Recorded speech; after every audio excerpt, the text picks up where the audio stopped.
you have seen multiple times already that Fluid is capable of generating code for us. So when we create Fluid window, of course we take advantage of all of the code generated by Fluid. But at the same time, in our projects, what we would like to do, we would like to limit the code generated by Fluid only to user interface presentation. In other words, so this is if we have an object generated by Fluid, we want this object to be responsible to be able to manage double window of the full text library, and also position all of the gadgets, provide dimensions to windows, provide the necessary captions, and so forth. In other words, just be responsible for user interface presentation. At the same time, what we want to do is that we want to add callbacks to this configuration, so that when the user starts clicking buttons and doing other actions, we're going to be notified. So what we're going to do in our next step, we're going to create another class, which will be our own class, which will be deriving from this Fluid generated window. It's a very typical approach in a graphical user interface framework. So internally, what this is going to look like is that we're going to build our own box around Fluid generated object, like this, and make Fluid part of it, Fluid object part of it. And so all the callbacks, right? So the callback function will be written in our own class as member functions of our own class, and the Fluid window will only be responsible for managing the window, the actual window, the graphical user interface. We don't want Fluid to manage our callback logic. We want to keep our callback functions in our own class that we're going to build around Fluid. So this will be the last step in our lab. At the moment, I'll just close all these source files and go back to the instructions, right? And our next step is to create new file, new header file, under project source directory. I copy and paste the name of this file. Not in Fluid project, this is going to be our own code, and I prefer to keep our own code under the source directory. So right here, we're just going to click new text document and replace its name with, rename it by saying CDemoWindow.h. Okay, so just rename it, and I can open it right away. Right here, just drag and drop inside Visual Studio.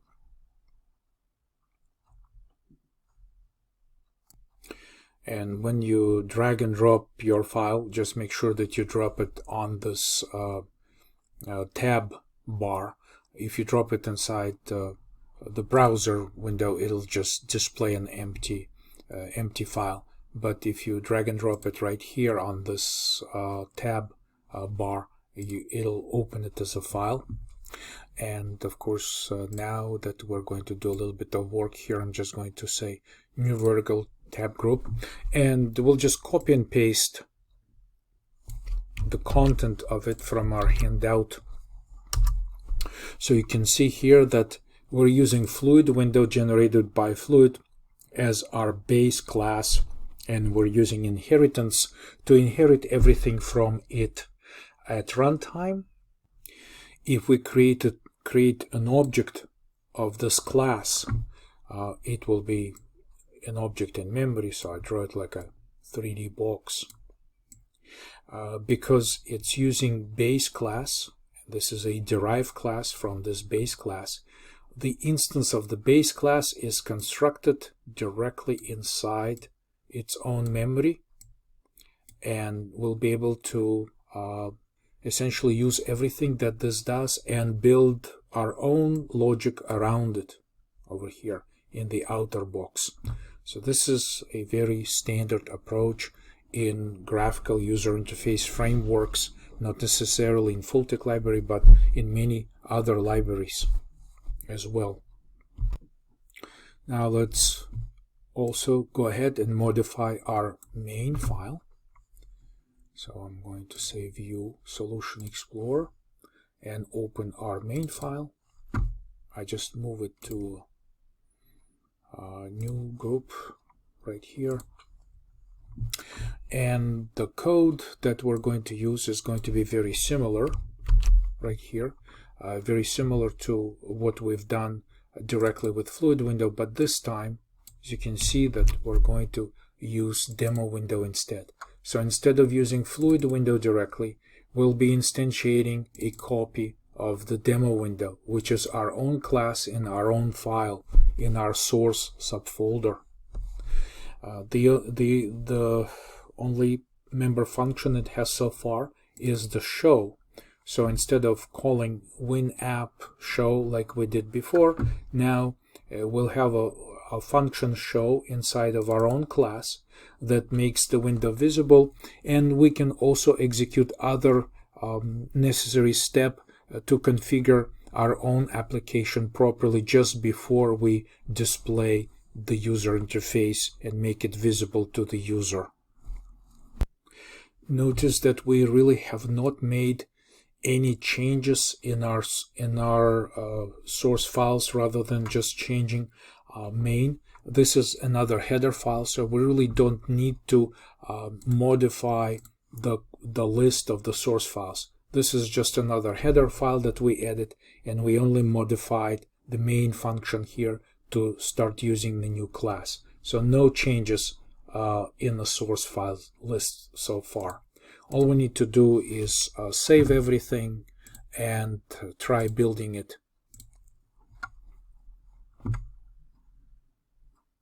Oh, and of course, what I forgot to do is that we need this new include to include the demo window, and perhaps because the demo window, this new header, already includes Fluid, we can now eliminate the original include Fluid window generated by Fluid. So remember, everything under Fluid project is generated by Fluid. Everything in our source directly is generated by us or written by us. So let's just keep it clean and keep it like this. So now we have this new include, and we should be able to build this project this time. So once again, just a quick test. Control F5 to run it. You can see that it now is running, but this time what we have done is that we've created an instance of this demo window class, which now does not have a lot rather than this single member function right here, but when we construct it, this window is constructing an instance of this class like this, right? So this will be our box right here that we're constructing. This demo window derives from Fluid window generated by Fluid. So when we have a derived class and a base class, an instance of the base class is automatically constructed for us and is made part of our outer box, our demo window. So both of these objects are included here. So this is now constructed in memory. And when we call show on Fluid window, this call makes this window visible. Right? So this is just a graphical user interface. This is not an object. In fact, this window belongs to the operating system. Our Fulltext library is only managing resources of the operating system and communicates to it to make all of this visible and accessible to the user. but this is what we have so far in our memory.